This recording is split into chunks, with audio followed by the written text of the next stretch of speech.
TRS ఎల్పీల మంత్రి జూపల్లి మాట్లాడుతుండూ లైవ్లో చూద్దాం. భారతదేశం ఈ దుస్థితి గతి పట్టింది. ప్రజలకు ఏం కావాలనో ఆలోచన చేయలే. ఎన్నికల ముందు ఏం చేస్తే ఓట్లు పడుతుందని ఆ దిశగా మీరు ఆలోచన చేశారు. ఈ ప్రభుత్వం ఆ విధంగా చేయలే. అందుకనే కేసీఆర్ గారు ముఖ్యమంత్రి గారు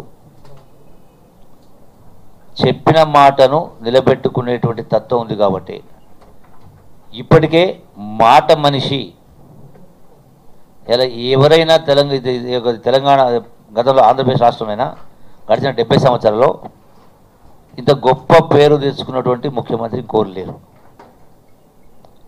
అంటే మాట మనిషి అనే పేరు తెచ్చుకున్నారు కాబట్టి ఒక లక్ష్యం కోసం పోరాటం చేస్తే చెప్పిన నమ్మకం ప్రజలకు కలిగింది కాబట్టి తెలంగాణ రాష్ట్రాన్ని సాధించగలిగినాం.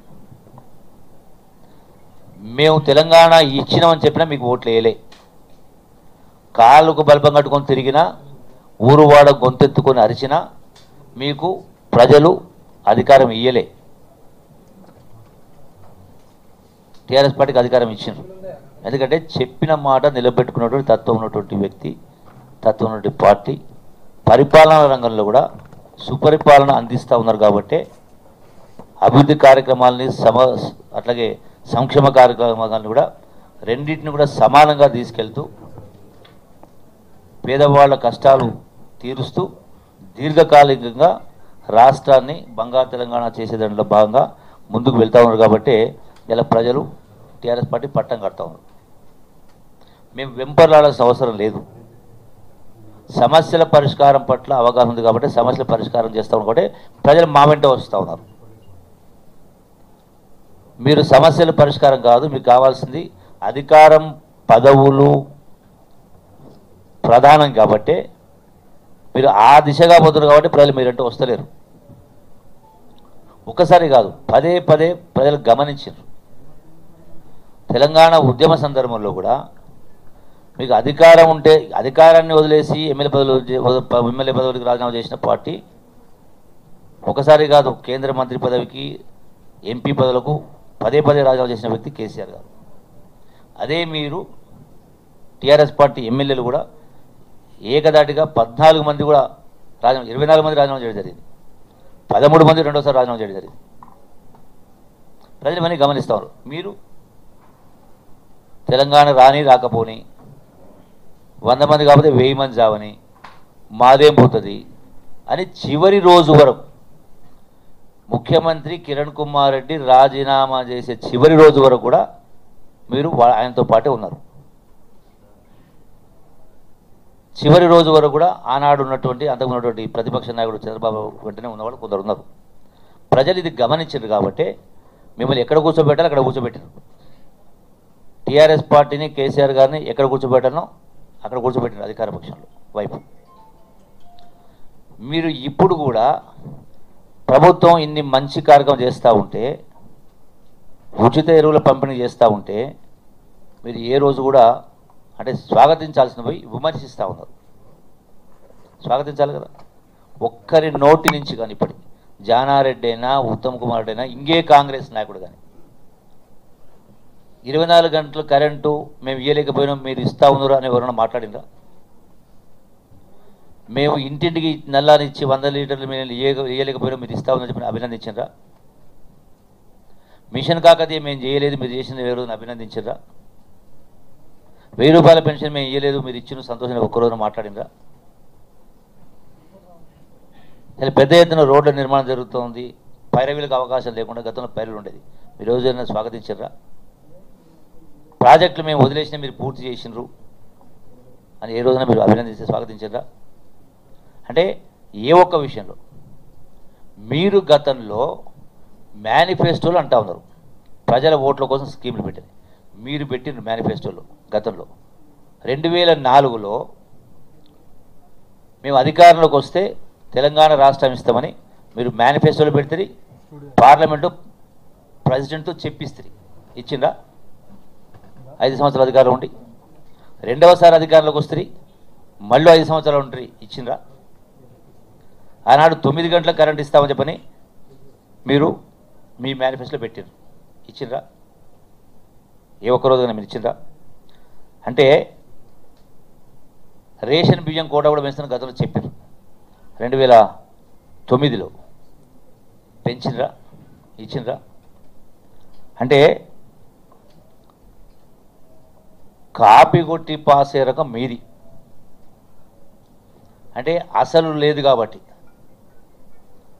స్టఫ్ లేదు కాబట్టి సబ్జెక్ట్ లేదు కాబట్టి తపన లేదు కాబట్టి బాధ లేదు కాబట్టి మీ పంత ఒకటే పంత అధికారం పదవులు సంపాదన ముఖ్యమంత్రి గారు ఏది మాట్లాడినా ఏది చేసినా ప్రజలే కేంద్ర బిందువుగా సమస్య పరిష్కారమే ప్రధాన అంశంగా ముందుకు పోతా ఉన్నారు కాబట్టి ఈనాడు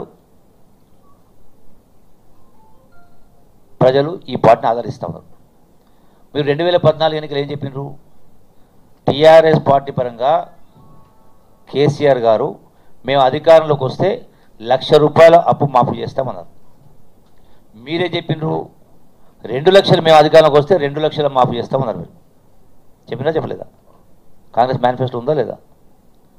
మీరు 2 లక్షలు మాఫీ చేస్తామంటే మీకు ఓట్లు వేయలే, ₹1,00,000 మాఫీ చేస్తామంటే కేసీఆర్ మాట చూసి తత్వాన్ని చూసి పోరాట పటిమ చూసి ₹1,00,000 ఇస్తామన్నా అధికారం అప్పచెప్పారు. మీరు తెలంగాణ ఇచ్చినమన్నా మీకు ఓట్లు వేయలే, 2 లక్షలు మాఫీ చేస్తామన్నా మీకు ఓట్లు వేయలే. మరి ఆయన కేసీఆర్ గారికి అంటే ఈ ప్రభుత్వం పైన నమ్మకం ఉంది కాబట్టి మాటలు చెప్పే ప్రభుత్వం కాదు చేతలు చేసే ప్రభుత్వం చెప్పినటువంటి వాస్తవాన్ని ప్రజలు నమ్ముతూ ఉన్నారు కాబట్టి ప్రజలు మద్దతు ఇస్తూ ఉన్నారు. మీరు ఎన్ని మేనిఫెస్టోలు తీసుకొచ్చినా ఎన్ని మాట్లాడినా మిమ్మల్ని నమ్మే పరిస్థితి ప్రభుత్వం ప్రజలు లేరు. ఇలా 17,000 కోట్ల రూపాయలు రైతుల ₹1,00,000 వరకు రుణమాఫీ చేస్తామని ముఖ్యమంత్రి చెప్పి ఇలా 4 విడతలుగా 17,000 కోట్ల రూపాయలు చెల్లించడం జరిగింది. మరి మీరు ఇచ్చిన గతంలో మిమ్మల్ని ఏమన్నా వద్దన్నారా? స్కీమ్ పెట్టొద్దన్నారా? రైతులను ఆదుకోవద్దన్నారా? అట్లాగే ఇలా సబ్సిడీకి సంబంధించి అంటే మీరు రైతుల అంశమైనా పేదల అంశమైనా ఎస్సీ ఎస్టీలకు సంబంధించి అయినా బీసీలకు సంబంధించి అయినా మీకు ఎప్పుడైనా స్పృహ వచ్చిందా? ఆలోచన వచ్చిందా? ఎస్సీ ఎస్టీలకు రిజర్వేషన్ పెంచాలని ఆలోచన మీకు వచ్చిందా? ఎందుకు చేయలే? అంటే స్వతహాగా రావాలా. ఇలా బడ్జెట్లో నిధులకు సంబంధించి ఎస్సీలకు 14,000 కోట్ల రూపాయల నిధులు కేటాయించడం జరిగింది. చట్టం చేసిన సందర్భంలో పొరపాటున ఏదేని సంవత్సరం కొద్దిగా మిగిలిపోయి ఖర్చు పెట్టకపోయినా అది దానిని కాంపెన్సేట్ చేస్తూ నెక్స్ట్ బడ్జెట్ కూడా దాన్ని కాంపెన్సేట్ మళ్ళీ దాన్ని ఇచ్చేటువంటి ఏర్పాటు చేస్తారు. చట్టం చేయడం జరిగింది. దాన్ని ఎవరు తీసేయలేరు. ఎందుకు వచ్చింది అది? అంటే తపన ఉంది కాబట్టి ఎస్సీలకైనా ఎస్టీలకైనా. మీరు ప్రజల్ని ఓట్లు వేసేటువంటి మిషన్గా వాడుకున్నారు కానీ ప్రజలంటే వాళ్ళు మనుషులే, వాళ్ళ కష్టాలే, వాళ్ళకు బాధలు ఉన్నాయి, వారి సమస్యలు పరిష్కారం చేయాలి ఆలోచన మీకు ఏమైనా వచ్చిందా? ఈరోజున అన్ని వర్గాల వాళ్ళు ఎస్సీలైనా ఎస్టీలైనా బీసీలకు కూడా పెద్ద ఎత్తున అన్ని వర్గాలు వృత్తి పరంగా వివిధ కుల వృత్తులు చేసుకునే వాళ్లకు పెద్ద ఎత్తున బడ్జెట్ కేటాయించడం జరిగింది. ఇలా మత్స్యకారులు కావచ్చు, యాదవులు కావచ్చు, ఇతర వృత్తి కులాలు కావచ్చు, అందరికీ కూడా పెద్ద చేసే ఏర్పాటు చేస్తున్నాం. నేను స్వాగతించాను. మీరు ఆలోచన చేసినరా?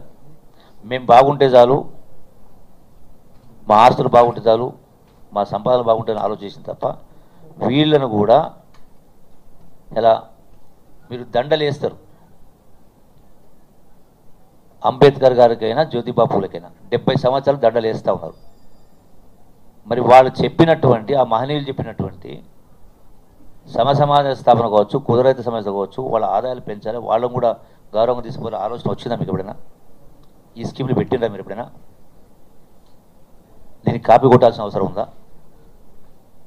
అంటే మనసు ఉంటే మార్గం ఉంది, ఇవి చేయలే. ఈ రోజున మరి ఇన్ని కార్యక్రమాలు చేస్తూ ఉంటే మీకు కనీసం మంచిని మంచి అనడానికి కూడా మీకు ధైర్యం లేదు, సాహసం లేదు. మీకు ఒక కమిట్మెంటు, ఒక స్టాండర్డ్ ఉండాలంటే వాస్తవానికి దగ్గర ఉండి వాస్తవంగా మాట్లాడితే వాల్యూ పెరుగుతుంది. మీరు విమర్శిస్తేనే టీఆర్ఎస్ పార్టీ ఏది చేసినా విమర్శిస్తేనే మీకు ఓట్లు వస్తాయి అనుకుంటే ఈరోజు ఇప్పుడున్నటువంటి ప్రతిపక్ష హోదా పార్టీ కూడా రేపు మీకు ఉండదు.